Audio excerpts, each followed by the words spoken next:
12.0.7 just around the corner. We talked about a release date just a little bit ago. I mean, this thing's dropping probably mid-June, which means Blizzard needs to get their act together. The release of 12.0.5 was an absolute debacle. It was tough, okay? It was tough for a lot of people. Luckily, I didn't deal with too many of the bugs myself, but I know a lot of people did. And it's pretty upsetting to see patches launch in the current way they have been. So Blizzard evidently knows what was wrong and has controls in place to make sure this doesn't happen again. Let's see what this video is all about here from Bellular and why the next patch dropping will be better than the last one. Welcome back to the utterly schizophrenic roller coaster that is talking about World of Warcraft on the internet. Boy howdy, do we have stuff to talk about today, because we've got another Blizzard response to patch 12.05, and it's one that raises serious questions.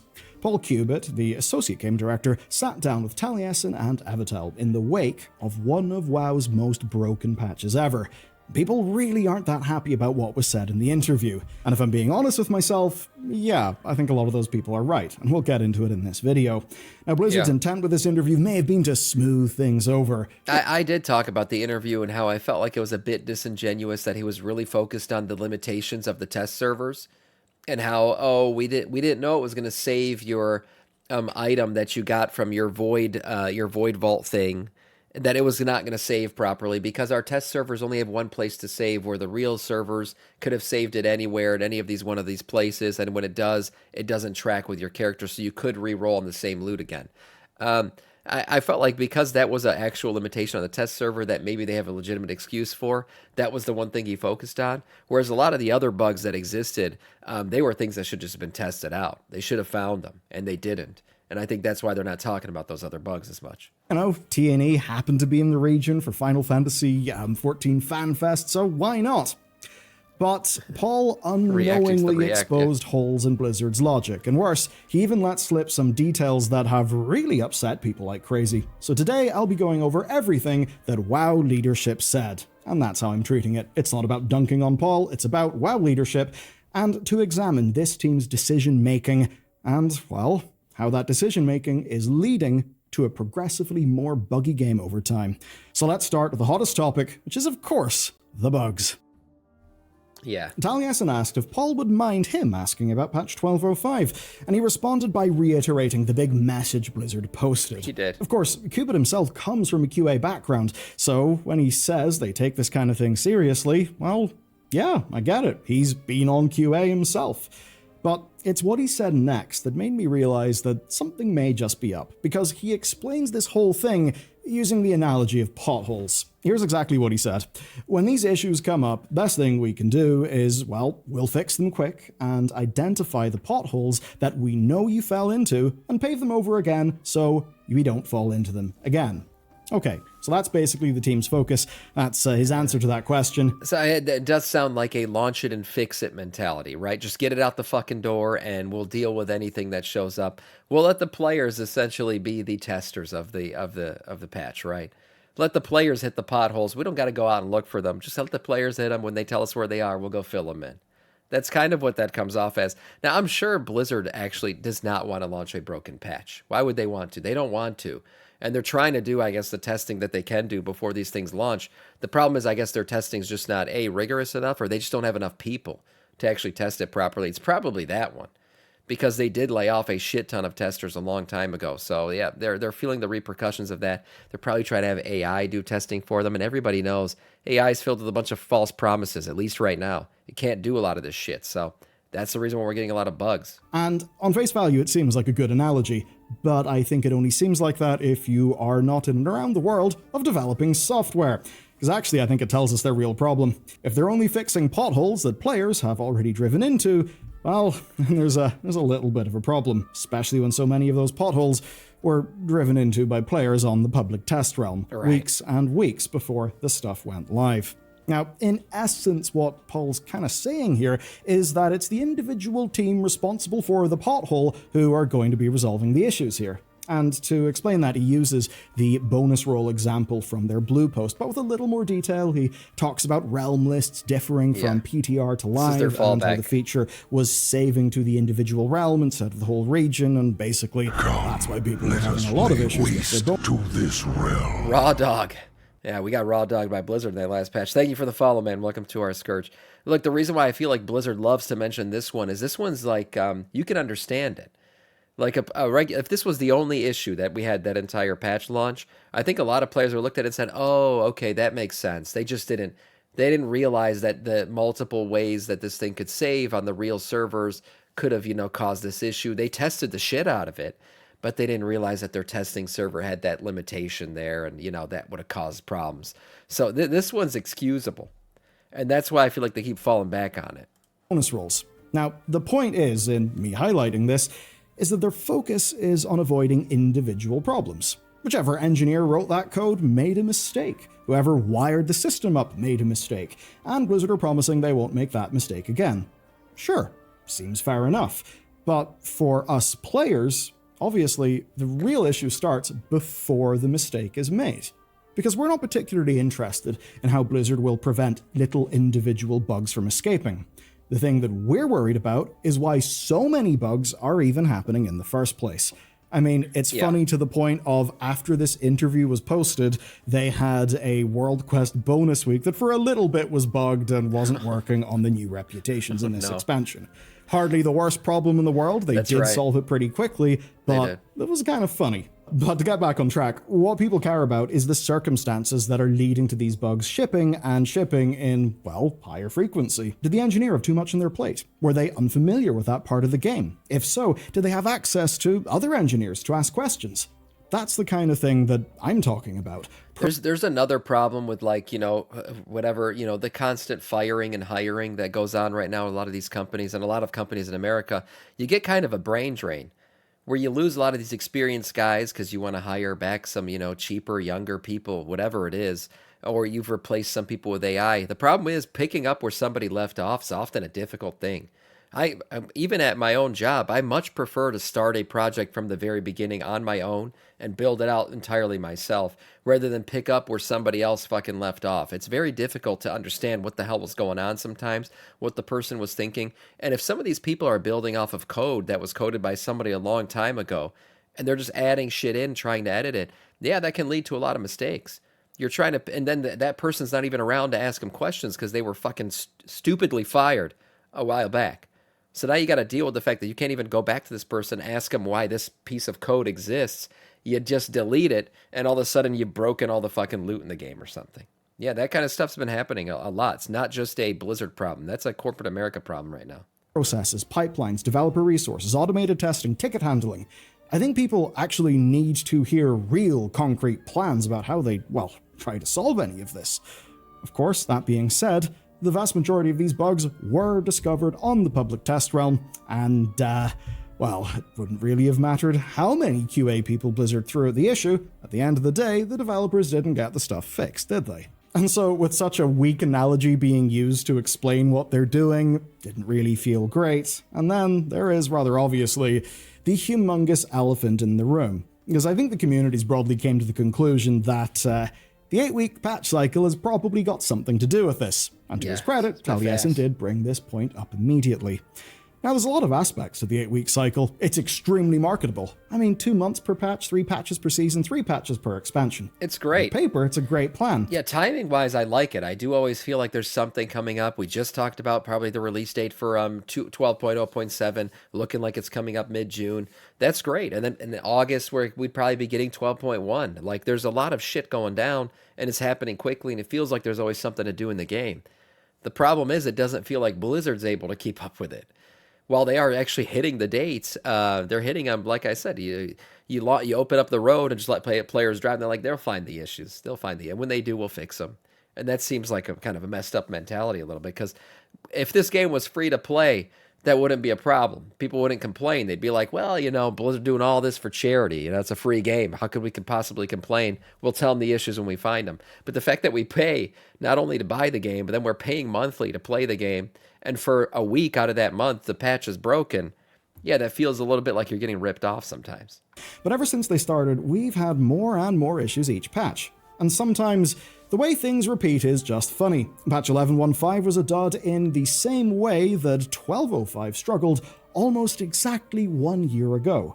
You see, they had this new feature called Nightfall. Man, the way they marketed it seemed so cool. but it was an insanely undercooked feature that barely worked with. This one was really bad. I didn't experience a lot of the bugs in 12.0.5, but this one, oh my God, the Nightfall scenario, I did this on stream. Mind you, I did it like almost maybe, what would it be, 12 hours after the patch went live? Maybe 18 hours. I don't know. It was less than 24 hours after the patch went live, but it had been a substantial amount of time since it went live. It was so broken. I got in there. I was doing this thing live on stream, and the game was frozen as shit. The bosses weren't being summoned. Everyone was just standing around, like looking at each other, flicking each other's dicks. Nobody knew what to do, and it was because the event was broken as fuck. It was just not progressing properly, and so we dealt with a lot of crap with that one. And this was one of the worst ones I ever had to stream. When it came out, similar-ish happened to Dastardly Duos, which was something that had lots of good ideas, but again, was undercooked. Scoring was broken in this So for all the good this patch cadence is doing, the cost is obviously stability. And I think this is going to get worse before it gets better unless something major changes. Because it does seem that they can tweak little bits of what they do, but fundamentally, it's this 8-week cycle and how much they're trying to cram into each one of those 8 weeks that seems to be the problem. So ultimately, listening to the interview, it was disappointing that Qubit dodged the question, and as much as media training may have helped him do that, I think it obviously backfired from the perspective of Blizzard's public relations. People aren't particularly thrilled.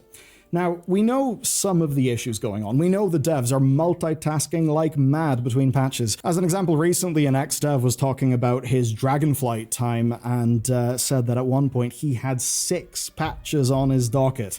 That was Eric Covington. He's not worked at the company over the last few years, but Dragonflight is when the 8-week thing kicked in. And I would hope that the situation is better now than it was then, but goddamn, just look at the game. There's obviously a problem. Now, the thing about game devs is they want to develop games, right? That's what their career, basically their professional contribution to humanity is all about. So we can take a good guess that they are pissed off by their features launching in such a bad state. I mean, take Decor Jewel. It's not bad by any means, but just look at the UI. It screams of basic placeholder, which absolutely is not Blizzard polish. Yeah, I mean, look, even the turn, it's your turn to hide right at the top there. That looks like some basic text that you just inserted via like a GIMP or something. Like that looks like placeholder text. There's no artistic rendition to it. There's no reason that's a World of Warcraft, text in the game there. That is, it's ass. It literally looks like Microsoft Word. Just put it on there. And it could have actually been placeholder text. Who knows? But that's the way it fucking launched. Yeah, there's nothing there. I mean, you could literally ask AI to render this in a WoW artistic style, and it could have been prettier than that. But it didn't even have the time to do that shit. So yeah, the timelines are really crunched for them, for sure. I don't blame the devs. I feel bad for them. I know the timelines crunches that they're under. It's just classic, corporation shit. They're just pushing as hard as they can with the least amount of resources possible to drive the most profit. Typical shit that they're going through. And we're seeing some of the repercussions of just being pushed too hard. The thing you want to ship? The class designers can't be happy either. Unholy DK was busted at the patch launch, Rogue's new hero talent was bugged with extremely basic oversights, and Resto Shaman's got a buff that actually was half as effective as intended. That's only a few examples, by the way.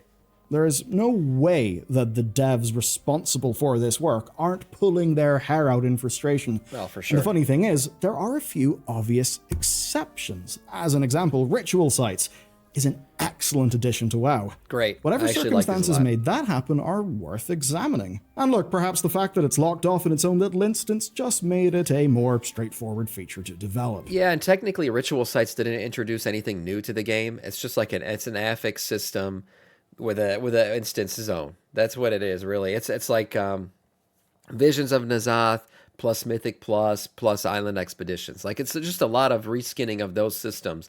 So it's not really going to break the game because it's been in the game for a while. Everything's already been patched out of these features.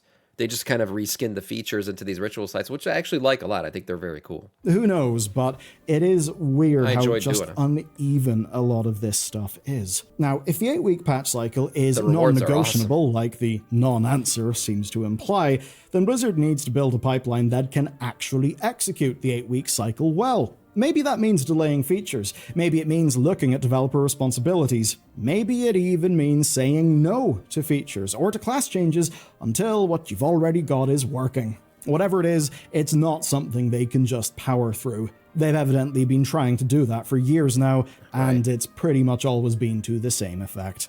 We can only hope that this weak answer is just Qubit having to walk the party line, being a media-trained director, doing an interview with the press. Hopefully it's just that, and the wheels are actually in motion behind the scenes.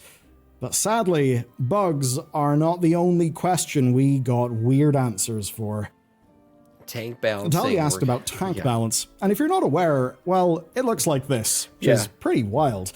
40% of all keys have a Brewmaster Monk. I didn't hate his answer here. I think it was basically like, well, we're going to buff the other tanks a little bit to bring them up, but we don't really see an issue. I think that's the problem, is he kind of glazed over and said, it's not that bad. And then you look at the chart and you're like, no, it really is that bad. But I am happy, I'm happy for Brewmaster. They're having a great time as a Blood DK. It hurts me a little bit. But they said they're going to buff the rest of us. So that means the not playing one is basically trolling after a certain point of difficulty. Now, the main reason here is that monks are just simply way more tanky, both in design and their tuning.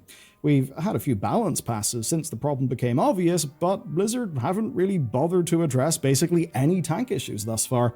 Prot Paladin is in particular so bad that one of our tanks just put in the hours to reroll away from it in the middle of this raiding season. Damn. So, Paul's response hasn't really gone down well. The gist of his response is that they don't really care that much, basically. That what they will do is, quote, light touches to every tank to bring them more in line, but that a converging meta is actually a healthy thing. They measure success by whether tanks can actually meet their goals. And on that, they are broadly fine because tanks are all strong enough to handle Mythic and, of course, to get 3,400 rating for the Keystone Myth achievement. Yeah, well, tanks are required. It's a required part of the game. And the thing is that people who tank are generally a very stubborn bunch that will just continue to push through and get content done. We're also highly skilled. Am I talking about myself? Maybe.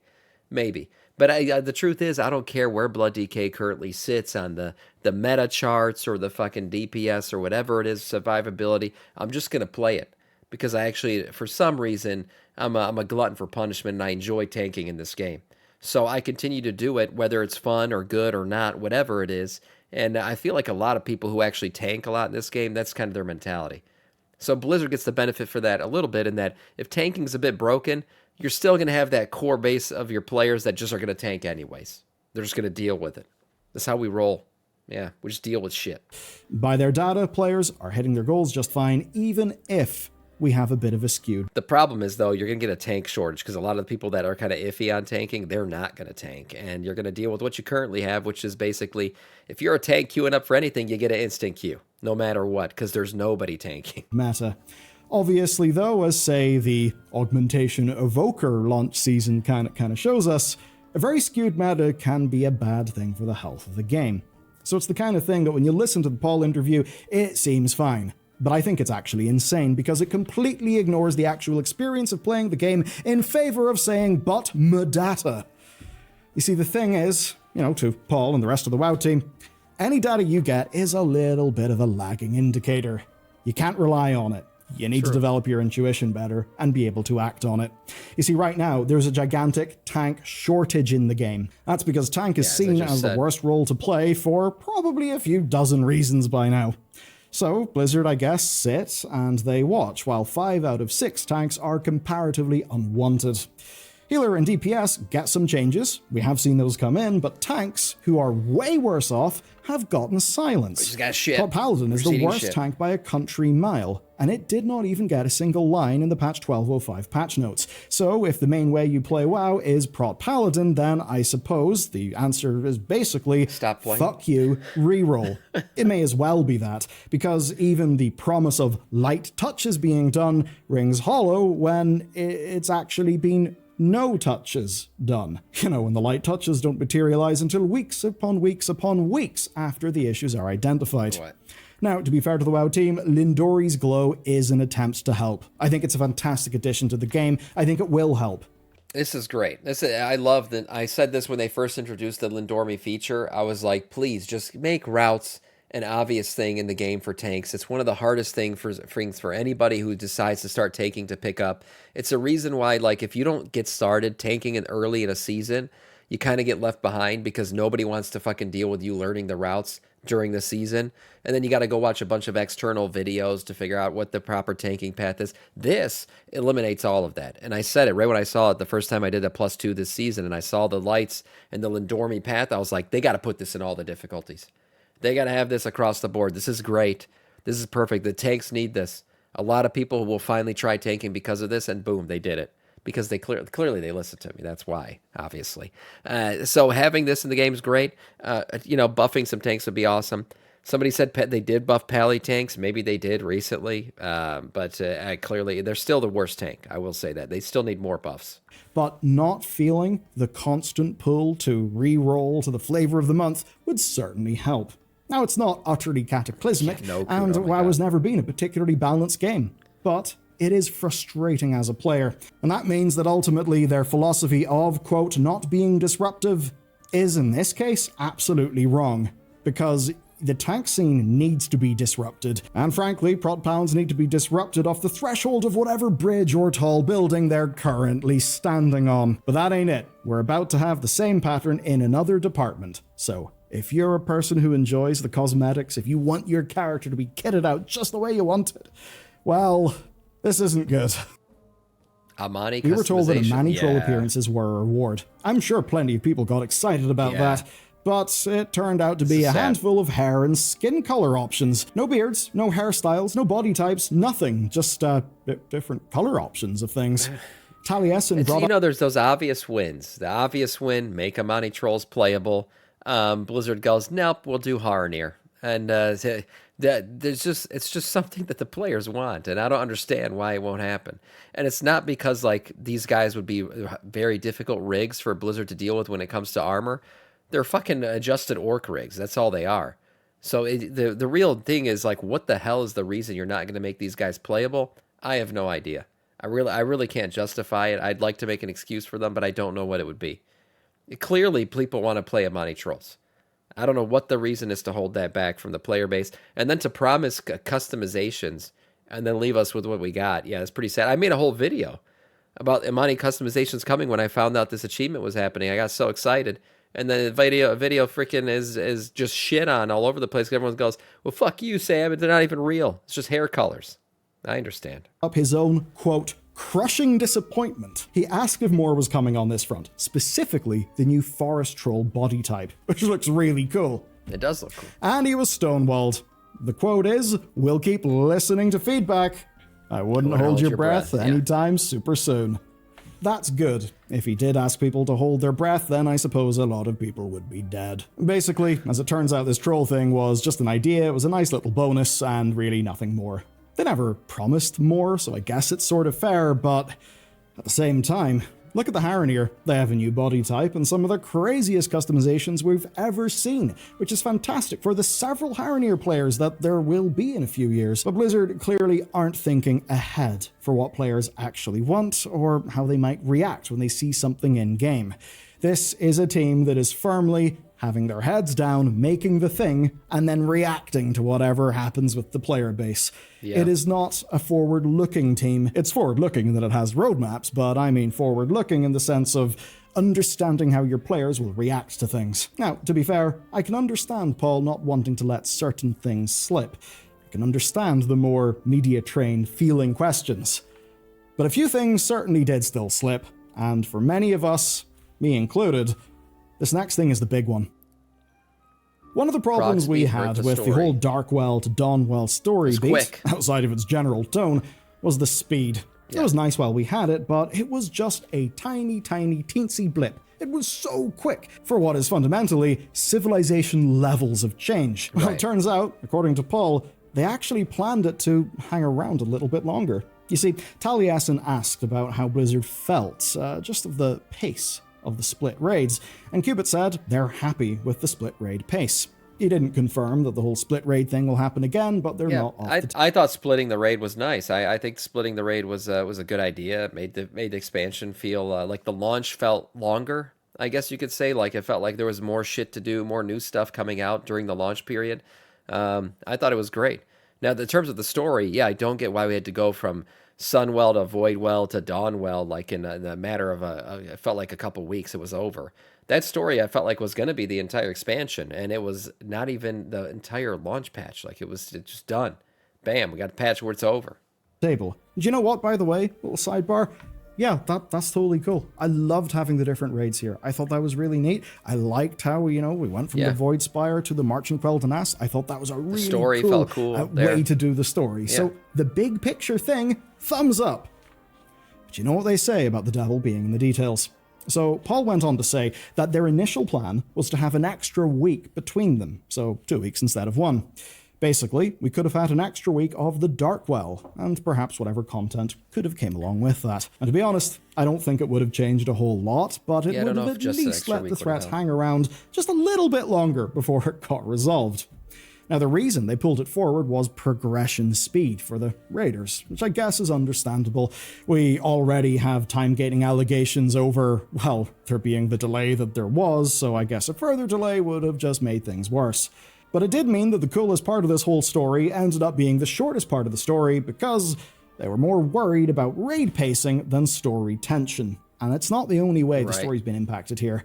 Because, I have to be honest with you, Paul said something that I fucking hate to the core of my being. Oh, God. So let's talk about it. Taliesin mentioned certain corners of the internet reacting to the elf story being over so quickly. I think I may have been in that corner of the internet, so hello to everyone from my corner of the internet. Turns out, Tally's also in that corner of the internet, and according to Paul, so is he. But sadly, Paul said exactly what I wished he wouldn't. First, he said the tension between the elves is still around, and that the campaign was just about saying that they're willing to work together. Okay. That's fine. Yeah. Now, the problem is when he said that the campaign, quote, can't get into all the nuance. Damn. Imagine Yoshi P said that about the other MMO. So I guess if you want to see any interaction except for a bit of friend slop, you gotta do the side quests and zone stories and see all the different town interactions. I just felt like the Night Elf, and one specifically, was just like way too quick. Like, hey, we need help. Sure, we'll come help you. We literally banished you, a long time ago for playing with magic. We still don't have a good relationship. We're on opposite factions than you. And then all of a sudden, we're just willing to come help after all that time has passed and all these issues have happened. It was weird. The whole thing was kind of weird. It did feel rushed a bit. The quest was exciting. It was fun, but the story, just the pace of it was so fast. I mean, on those things, fair enough. Those local stories are great. And I don't want to be too aggro here because I do understand what Paul means, but little question here. This may shock the Blizzard team. Why can't the campaign have nuance? Do the campaign writers not understand it? What he's basically saying here is that the best storytelling and world building in the game is, by design, not given priority, which is absolutely goddamn nuts. If the campaign can't show nuance, that's because you are not putting the nuance in the campaign. We know the side quests and zone stories carry the game, sure, but you know what? That's kind of our problem now. You're putting the best story there where only the minority who fully read and engage will see it. But what gets the budget and the spotlight is the most basic, plot-pushing stuff that, by and large, has just been embarrassing as a creative work made by adults, primarily for adults. The WoW player base ain't young. We're mostly decrepit and old. In our late 20s to 30s plus. Yeah. We're not children. Stop writing like we're children. Now, regarding the scope of this video and stepping back from the 5 answers, and you start to see the same shape every single time. Bugs will get fixed when they break. Tags only have to meet their rating thresholds. The customization, counts as a reward. The story beat, whatever, ran on time. The campaign hit its plot points. J-Ball says it's an MMO who has a main focus on raiding, dungeons, and solo content, not story. I mean, I think story matters a lot. I think story is core to an MMO. I do. I feel like part of the success of Wrath of the Lich King and everything was the story was so good at the time. Everybody wanted to kill the Lich King. The villain was epic. The scenic, the stuff you're doing is epic. It all had purpose. The whole point of an MMO is to feel like you're going out on an adventure, right? In an open world. And there's stories to be had, stories to be told, stories to be experienced. It is. MMOs are very much story driven. I understand you're not going to get a linear story like you will in a single player game, say like The Witcher or something. But the stories do matter. They motivate you. You're interested in learning more about them. Like I said, you're kind of creating your own adventure a lot of times in an MMO. So yeah, I think it does matter. And I think anybody who thinks it doesn't, they become disconnected from the game. What the shit? Yeah, well, pop up. Okay, they become disconnected from the game a bit when they get disconnected from the story. That's the truth, and it just makes it less immersive, makes it less exciting, makes you more likely to kind of drop off during a season. So the campaigns for want the nuance, go elsewhere. So I guess by Blizzard's measures, this patch is working. But what they have missed is a little bit important. It's actually playing the game and what it feels like. Blizzard's idea... Would you want them to delay the story for 3 to 4 weeks to make the Night Elves change their mind or make up their mind? No, but I think we could have had more in depth there, more questing happening. Another week of the story being fleshed out a little bit, more quests to do, reasons that they could join. I don't know, more interactions, more cutscenes. I know all that stuff requires more work, and clearly they can't even get the shit out that they have to do now.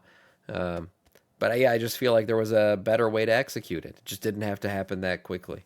Of working and our idea of working are appearing to become further and further apart.